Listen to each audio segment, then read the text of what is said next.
Assalamualaikum warahmatullahi wabarakatuh. Innal hamdalillah nahmaduhu wa nasta'inuhu wa nastaghfiruh wa na'udzu billahi min syururi anfusina wa min sayyiati a'malina. May yahdihillahu fala mudilla lahu wa may yudlil fala hadiya lahu. Wa asyhadu an la ilaha illallah wahdahu la syarika lahu wa asyhadu anna Muhammadan abduhu wa rasuluh la nabiyya ba'dah. Amma ba'd. Ma'asyiral muslimin wal muslimat, jamaah sedang salat maghrib yang dimuliakan Allah. Alhamdulillah, pada malam hari yang berbahagia ini kita kembali diperjumpakan oleh Allah Subhanahu wa taala di dalam salah satu majelis dari majalisul ilm. Kita berharap dan meminta kepada Allah Subhanahu wa taala agar ilmu yang telah kita dapatkan membawa keberkahan di dalam kehidupan dunia dan kelak di yaumul qiyamah. Amin ya rabbal alamin. Tentunya para jamaah yang dimuliakan Allah, bagaimana seorang menjadikan ilmu yang dia cari membawa keberkahan kepada dirinya, kepada kehidupan dunia dan akhiratnya. Tentunya itu manakala dia cari dengan ikhlas lillahi ta'ala. Seorang yang dia menuntut ilmu agama liyumari bihil sufaha atau yujadila bihil ulama lam yarih raihatal jannah. Seorang yang dia menuntut ilmu untuk mendebat orang yang jahil atau untuk mengalahkan orang yang berilmu, maka dia tidak akan mencium baunya sorga. Hanya saja kemuliaan akan diraih ketika seorang menuntut ilmu agama lillahi ta'ala, untuk Allah Subhanahu wa ta'ala. Para jamaah yang saya muliakan, pada malam hari yang berbahagia ini kita akan melanjutkan pembahasan kita di dalam Kitabus Shalah, yang mana pada majelis terakhir lalu kita telah berhenti dalam permasalahan yang berkaitan dengan wudu. Dan juga dalam permasalahan wudu ini baru perkara yang berkaitan dengan mencuci kedua tangan, kemudian dia berkumur-kumur dan istinsyaq, lalu dia mencuci wajahnya dan kedua tangannya. Sampai situ pembahasan kita pada kesempatan yang telah lewat. Akan tetapi, agar pembahasan kita berurutan, saya akan mengulang dengan singkat tata cara wudu yang diajarkan oleh Rasulullah sallallahu alaihi wa ala alihi wasallam. Setelah dia meniatkan wudu, karena tidak ada amalan yang diterima oleh Allah kecuali dengan niat, dia disunahkan untuk membaca tasmiyah. Yang dimaksud dengan tasmiyah adalah dia membaca bismillah. Lalu dia mencuci kedua tangannya, kedua telapak tangannya. Dia mencuci kedua telapak tangannya. Ketika dia bangun dari tidur, apakah tidur malam atau tidur siang, maka mencuci kedua tangan itu menjadi wajib, dikarenakan ada perintah khusus dari Rasulullah sallallahu alaihi wasallam. Tetapi kalau dia tidak bangun dari tidur, apakah tidur siang dan tidur malam, maka hukum mencuci kedua tangan sebelum berwudu adalah sunnat atau mustahab. Dia di dalam mencuci kedua tangannya ini dianjurkan untuk menyela-nyela jari jemari, dan ini hukumnya sunnat, sebagaimana itu pendapatnya mayoritas ulama. Setelah dia mencuci kedua tangannya, dia sela-sela jari jemarinya, lalu dia mengambil air dengan tangan kanannya, sebagaimana di dalam hadis Utsman ibnu Affan radhiyallahu an. Dia ambil dengan tangan kanannya di tempat yang akan dia ambil darinya air, di bejana atau di kolam dan lain sebagainya. Dia ambil dengan tangan kanannya, lalu dia ambil, kemudian dia berkumur-kumur sekaligus memasukkan air ke dalam hidung, atau yang dinamakan dengan istinsyaq. Sudah kita singgung pada majelis yang telah lewat bahwa memasukkan air ke mulut berkumur-kumur, pendapat yang benar itu hukumnya sunnat, tidak sampai kepada tingkatan wajib. Alasan yang paling kuat dalam hal ini adalah tidak adanya nas yang mengatakan wajib. Hadis yang datang dari Nabi SAW yang berbunyi idza tawaddza'ta famadmid Kalau engkau berwudu maka berkumur-kumurlah. Ada perintah dari Nabi. Namun hadis ini adalah hadis yang lemah, sehingga tidak bisa kita ambil darinya hukum untuk mengatakan wajib. Maka kembali kepada perbuatan asal Nabi SAW, yaitu lil istihbab. Maka seorang memasukkan air ke mulut dan dia berkumur-kumur, hukumnya sunnat. Baik, dalam berkumur-kumur tidak disyaratkan dia keluarkan air yang telah dia masukkan ke mulut. Artinya kalau dia masukkan air ke mulut lalu dia telan sekalian, maka dia tetap dianggap telah berkumur-kumur. Atau tidak juga disyaratkan dalam berkumur-kumur dia mengenakan anggota mulut bagian dalam dengan air itu. Tidak disyaratkan, walaupun itu adalah berkumur-kumur yang sempurna. Kalau antum ingin berkumur-kumur dengan sempurna, masukkan air ke mulut, famaj bihi, dikumur-kumurkan, diputar air itu di dalam mulut kita. Ini adalah yang paling utama. Namun makna berkumur-kumur secara bahasa adalah memasukkan air ke mulut dan mengeluarkannya lagi. Atau walaupun dia tidak putar, tetap dia dianggap berkumur-kumur. Adapun memasukkan air ke hidung sudah kita singgung dulu. Pendapat yang benar dari pendapat para ulama adalah wajib. Pendapat yang benar dari pendapat para ulama adalah wajib. Adapun berkumur-kumur sunnat. Memasukkan air ke hidung wajib, dan ini pendapat yang paling sahih. Apa alasannya? Ada perintah dari Nabi SAW. Rasul SAW di dalam riwayat yang sahih mengatakan, wabaligh fil istinsyaqi. Engkau kuatkan di dalam istinsyaq, illa an takuna shaiman, kecuali kalau kamu dalam keadaan berpuasa. Ada riwayat Muslim yang lebih sahih lagi.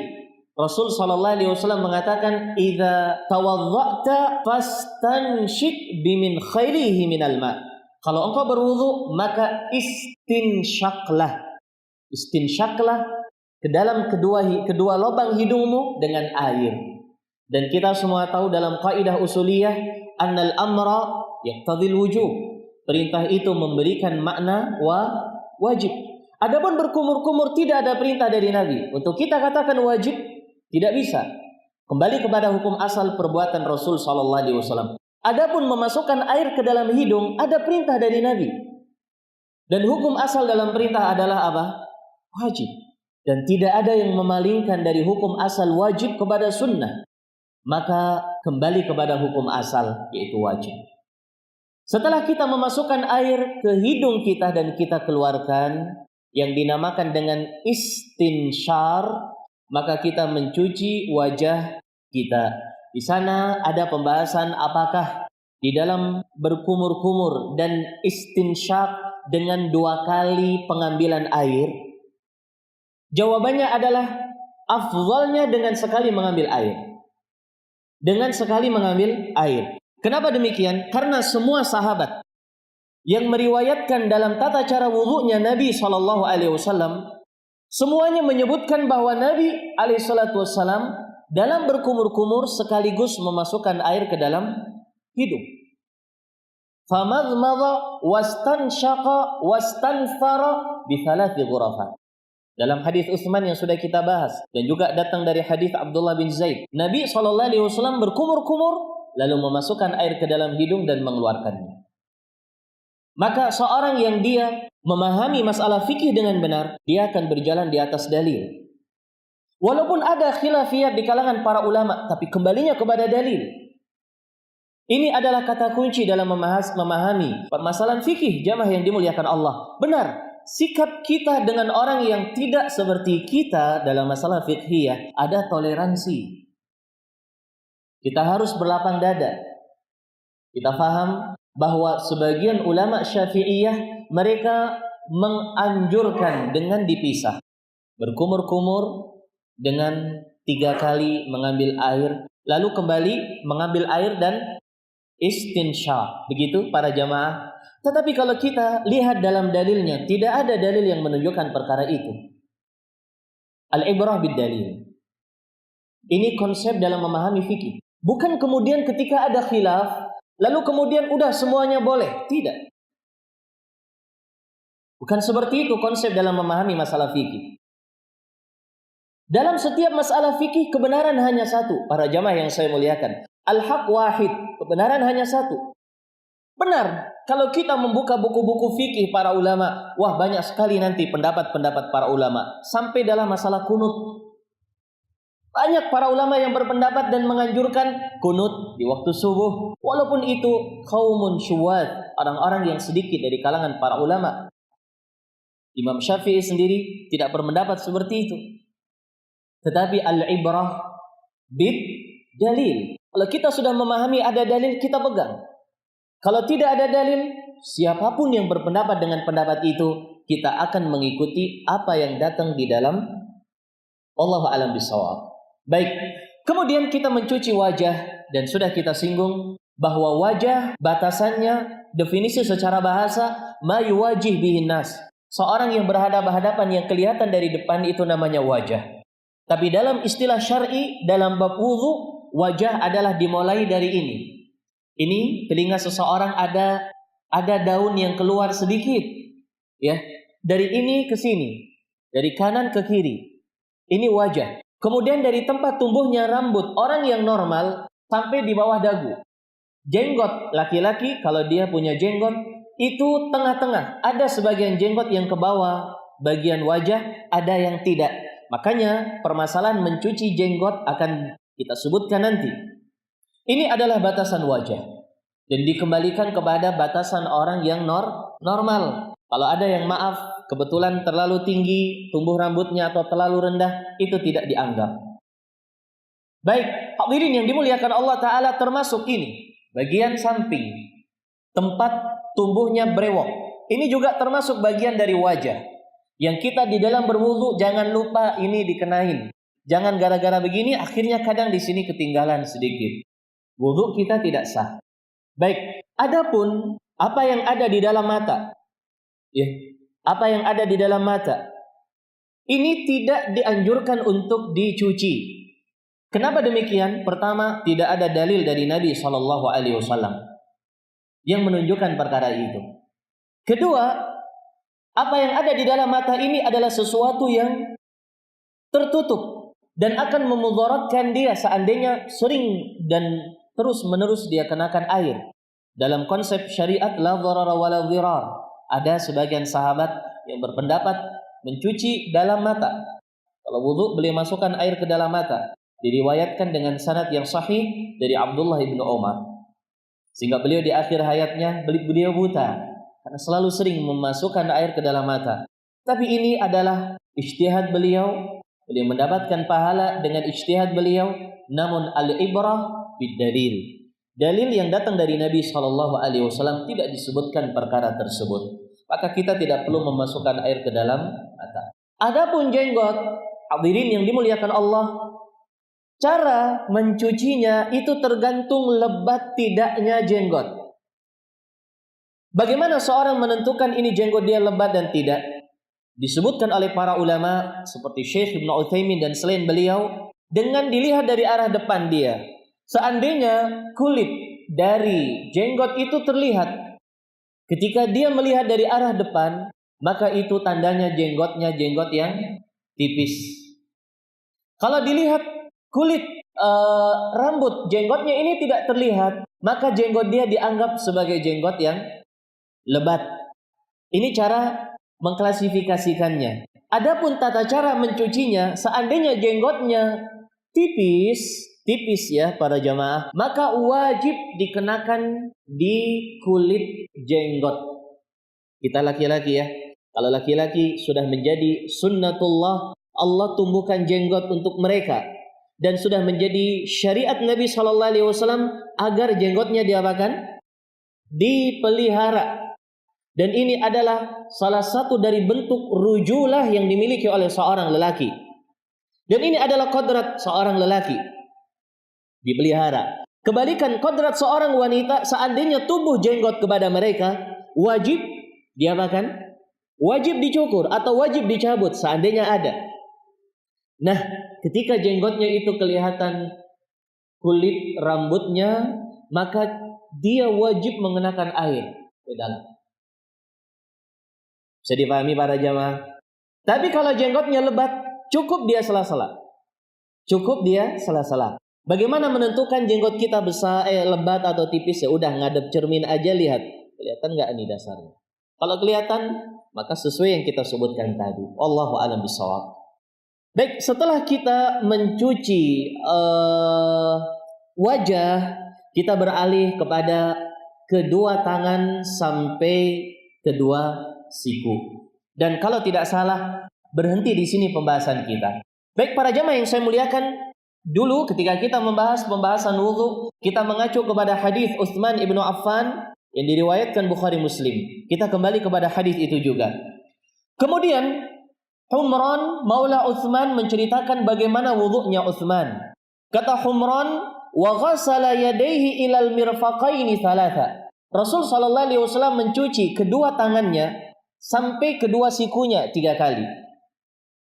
Dalam bab ini ada beberapa pembahasan penting. Pertama, tangan di dalam lisan al-Arab wa lisanul Quran secara asal adalah sampai pergelangan tangan.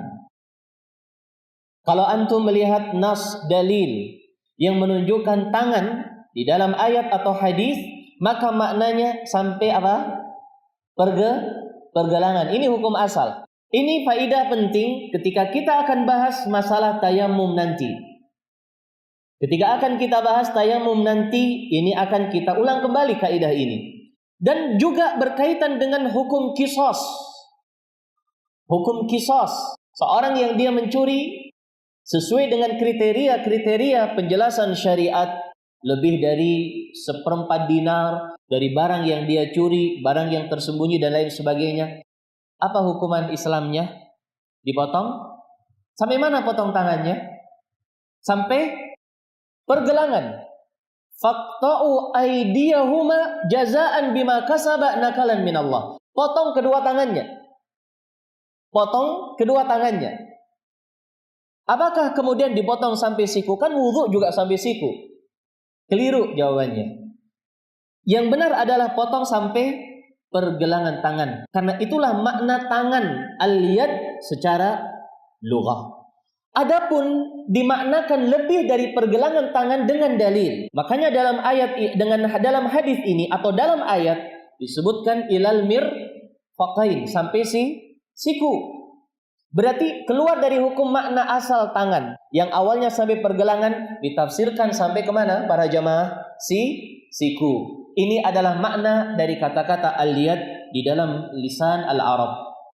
Permasalahan yang kedua, di dalam mencuci kedua tangan kita wajib dicuci sampai batas akhirnya, sampai kedua siku.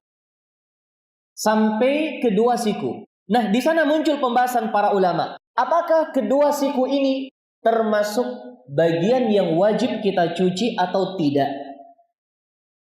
Apakah bisa dipahami permasalahan ini para jamaah? Apakah kedua siku kita ini bagian yang wajib kita cuci atau tidak? Kembali kepada permasalahan ila dalam ayat atau hadis yang kita baca tadi. Wa aydiyakum ilal marafiq.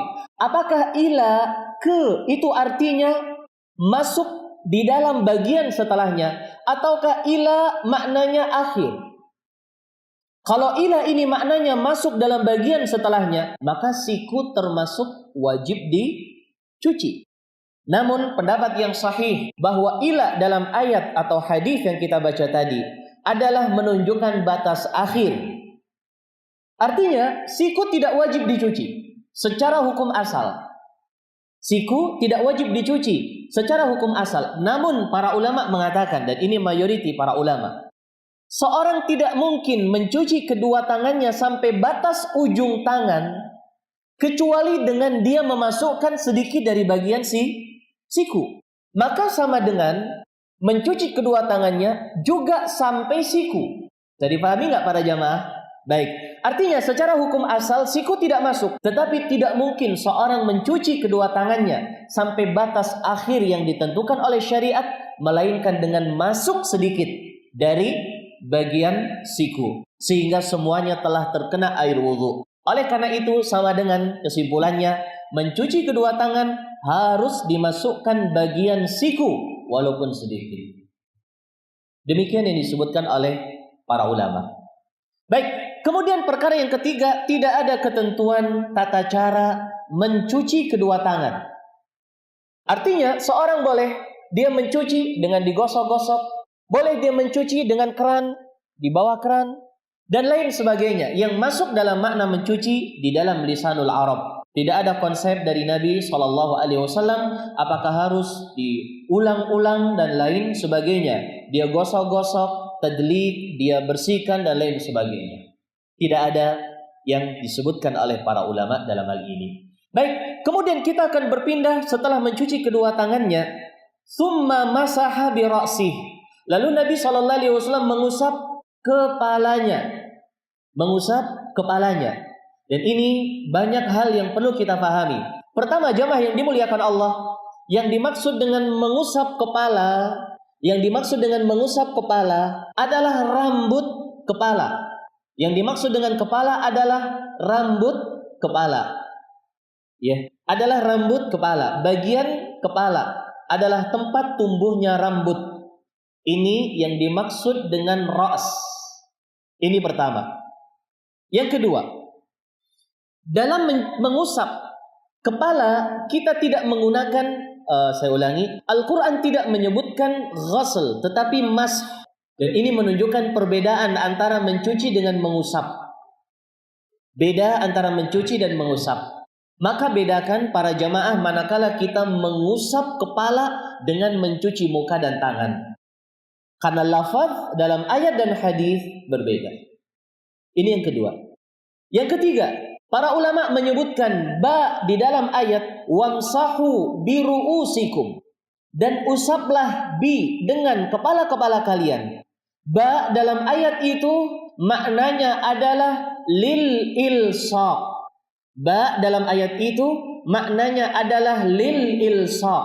Huruf ba di dalam ilmu nahwu itu memiliki lebih dari 10 makna. Namun dalam bab wudu ini dua makna yang mencuat. Pertama litab'id dan yang kedua lil ilsaq. Litab'id dan lil ilsaq, dan dua makna ini memiliki perbedaan tata cara. Ulama yang mengatakan dan usaplah biru usikum, ba maknanya litab'id, tab'id itu sebagian. Maka mereka akan memahami bahwa mencuci rambut kepala itu tidak harus semuanya. Bisa dipahami para jamaah? Artinya, walaupun dia hanya mengusap bagian depan saja, itu sudah dianggap mengusap kepala. Ada pernah melihat ya orang berwudu hanya mengusap bagian depan saja? Pernah melihat? Itu karena mereka memahami ba dalam ayat itu litab'id, sebagian. Namun pendapat yang sahih adalah ba di situ lil ilsaq. Dan ini pendapat mayoritas ulama. Ilsaq maknanya menempel. Dan kalian usaplah dengan menempel semua kepala kalian, rambut kalian. Bukan dengan sebagian. Artinya kalau ada orang sengaja mengusap sebagian dan meninggalkan sebagian, dia belum dianggap mengusap kepala. Baik, apa yang mendasari perkara ini? Kenapa itu yang harus dipilih di dalam mentafsirkan huruf ba? Dari perbuatan Rasul sallallahu alaihi wasallam. Di dalam riwayat di luar sahihain, Nabi sallallahu alaihi wasallam mencontohkan tata cara mengusap kepala. Bagaimana yang dilakukan oleh Nabi sallallahu alaihi wasallam? Baik, saya contohkan. Di dalam riwayat itu dan disebut di dalam sahihain, kata perawi hadis, fabada'a bimuqaddami ra'sih.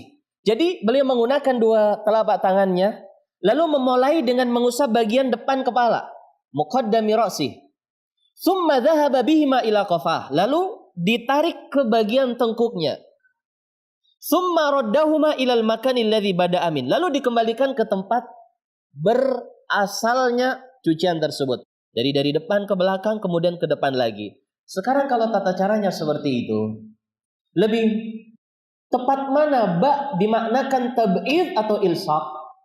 Al-ilsaq semuanya diusap oleh Nabi sallallahu alaihi wasallam. Dan ini adalah pendapat yang rajih dan pendapat yang lebih dekat kepada dalil. Permasalahan yang keempat dalam mengusap kepala. Dalam mengusap kepala semua riwayat yang sahih, baik dalam hadis Utsman atau Abdullah ibnu Zaid, semuanya menyebutkan hanya sekali. Hanya sekali. Seperti hadis yang kita baca ini, "Tsumma masaha bi ra'si." Ketika mencuci kedua tangan 3 kali, berkumur-kumur dan istinsyaq 3 kali, mencuci muka 3 kali, apalagi tangan 3 kali. Giliran kepala hanya sekali. Hanya sekali. Ketika menyebutkan tentang mencuci kedua kaki sampai mata kaki, disebut 3 kali lagi. Dan ini yang ada di dalam Sahihain. Memang ada dalam riwayat Kharij as-Sahihain dari hadis Utsman juga yang menyebutkan 3 kali dalam mengusap kepala. Tetapi tambahan 3 kali itu dihukumi syadz oleh para ulama. Dan perlu jamaah ketahui kalau hadis dihukumi syadz, ganjil oleh para ulama, alias hadis itu lemah dan tidak bisa dipakai. Bahkan lebih parah dari lemah. Syadz, ganjil. Bagaimana ganjil? Ganjil itu dalam ilmu hadis secara simpelnya saja. Misalnya saya memiliki 4 murid. 3 murid meriwayatkan mencuci kepala sekali. Sedangkan 1 murid mengatakan 3 kali. Dalam keadaan yang mengatakan 3 kali 1 orang, yang mengatakan 1 kali berapa orang? 3 orang. 3 banding 1. Mana yang lebih banyak? 3. Maka riwayat yang 3 riwayat yang sahih. Sedangkan riwayat yang 1 riwayat yang syadz, lemah. Atau kadang nilai di dalam pengukuran ganjil tidaknya dengan kekuatan hafalan. Yang meriwayatkan 3 kali hafalannya nilainya 7. Sedangkan yang meriwayatkan sekali hafalannya nilainya 9. Sehingga dihukumi syadz oleh para ulama. Alias itu bukan ucapan Nabi dan salah. Itu kesalahan dari rawi hadis dan tidak bisa dipakai. Tidak bisa dipakai. Bisa dipahami ya para jamaah? Maka kembali kepada pembahasan awal, dalam mengusap kepala cukup 1 kali. Karena semua hadis yang datang di dalam Sahihain hanya menyebutkan sekali. Tidak disebutkan 3 kali. Penyebutan 3 kali semuanya lemah. Demikian yang telah dihukumi oleh para ulama mutaqaddimin seperti Al-Imam Abu Zur'ah, Al-Imam Abu Hatim dan selain mereka dari kalangan para ulama. Semoga bisa dipahami. Kemudian, permasalahan yang kelima dalam mengusap kepala adalah dianjurkan untuk seorang mengusap juga kedua telinga. Mengusap kedua telinga. Di sana ada sebuah hadis yang mendasari perkara ini, yang dikatakan al-udhunani minar ra'si. 2 telinga itu bagian dari kepala. Makanya setelah mengusap kepala, kita sekaligus mengusap telinga. Dan tata cara dalam mengusap telinga juga disebutkan dari Nabi SAW dengan memasukkan jari telunjuk ke dalam lubang telinga dan mengusap daun telinga belakang dengan ibu jari. Dan riwayatnya sahih dari Nabi SAW. Yang jadi masalah di sini, dan ini masalah yang keenam yang terakhir dalam mengusap kepala adalah apakah ketika mengusap telinga mengambil air yang baru atau air yang kita gunakan untuk mengusap kepala. Dalam hal ini jamaah yang dimuliakan Allah Ta'ala, tidak ada nas hadis yang baku dari Nabi SAW. Apakah beliau mengambil air baru ataukah mengambil dari sisa kepala? Tidak ada nas hadis yang menyebutkan anna Nabiya SAW masaha udhunaihi bima'in ghairil ladzi masaha bihi ra'sah. Nabi itu mengusap ke telinganya dengan air yang bukan dari air mengusap kepalanya. Hadis ini dilemahkan oleh para ulama. Ini hadis yang dijadikan sandaran oleh sebagian ulama yang menganjurkan mengusap telinga itu dengan air baru. Pernah melihat ya? Dasar yang mereka lakukan hadisnya lemah. Ketika hadisnya lemah, maka dikembalikan kepada hukum asal, bahwa telinga bagian dari kepala. Ketika telinga bagian dari kepala, maka dalam mengusap telinga dengan air yang dia usap dengannya kepala. Dan ini yang zahir dari perbuatan Rasulullah sallallahu alaihi wasallam. Seandainya ada orang yang melakukan tidak seperti itu, tidak jadi masalah, wudunya tetap sah, tetapi afdalnya adalah mengusap dengan air yang dia gunakan untuk mengusap kepala. Kemudian kata Humran maula Utsman, "Tsumma ghassala kilta rijlaihi thalatha." Lalu Nabi SAW mencuci kedua kakinya 3 kali. Dalam mencuci kedua kaki ini, para jamaah yang saya muliakan, ada beberapa perkara yang harus kita perhatikan. Pertama, mencuci kedua kaki, maaf ya, saya tadi mengatakan kepala. Mencuci kedua kaki diwajibkan sampai kedua mata kaki. Oleh karena itu dalam ayat Al-Quran Allah mengatakan, wa arju lakum ilal ka'bain, dan kalian cuci kedua kaki kalian sampai kedua mata kaki. Jadi sampai kedua mata kaki. Bisa dipahami para jamaah? Baik. Sekarang saya ingin bertanya, kita ini punya 2 mata kaki atau 4 mata kaki? Ya. Baik. Ada 4 mata kaki, sedangkan dalam ayat disebutkan berapa mata kaki? 2. Ketika disebutkan kaki, wa arjulakum, kaki-kaki kalian. Ketika disebutkan mata kaki hanya disebut 2, ilal ka'bain, dengan sampai kepada kedua mata kaki. Sekarang yang benar itu mata kaki kita 4 atau 2? Baik, 2. Ini yang difahami oleh orang-orang Syiah. Baik.